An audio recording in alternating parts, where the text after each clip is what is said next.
Radioactive material generates a small current that makes the detector work. Let me explain how. Air flows between these two electrodes. Now, of course, air doesn't conduct electricity, but when alpha particles from the radioactive americium slam into the oxygen and nitrogen molecules that make up air, they knock electrons about, leaving charged gas molecules. The 9-volt battery causes these ions to move, thus creating a current. Now, here it's tiny. Something like 100 picoamps, about 100 billionth the current flowing in your home. When smoke enters the chamber, the ions attach to it and slow down and often lose their charge. Both events cause the current to stop, which triggers the alarm. Now, to make such a compact thing work with only a 9-volt battery required the solid-state revolution of the 1960s. Let me show you. If I remove the two electrodes, you can see a small integrated circuit. It incorporates a marvelous device called a MOSFET, which can detect those very small changes in current. In the detector, it serves as an on-off switch triggered by the tiny current between the electrodes. Like every transistor, its operation depends on being able to make diodes from semiconductors. Recall that a diode allows current to pass in only one direction because it uses two types of semiconductors, a type that uses negative charge carriers and one that uses positive charge carriers.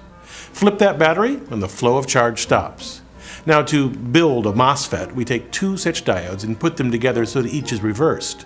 Now, this seems useless because no current will ever flow through such an arrangement, but engineers embed this diode sandwich into the same type of semiconductor as the diode ends that touch. Then they place metal contacts at the ends of the diodes and on the block of semiconducting material. Next, they coat the diodes with a thin layer of silicon dioxide. Unlike metals or semiconductors, this doesn't conduct electricity at all. On that, they place one more metal contact called the gate, which opens or closes the current channel between the source and the drain. When we create a voltage difference between the gate and the source, it generates a field through the insulating layer that draws the free positive charge carriers toward the gate, opening a channel that now allows current to flow. In a circuit, we use the 9-volt battery to generate a potential difference between the source and the gate. It biases the gate so that the current flows through the MOSFET, thus turning on the horn.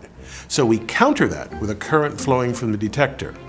Here is where the ionized gas creates the tiny current between the two electrodes I showed you earlier.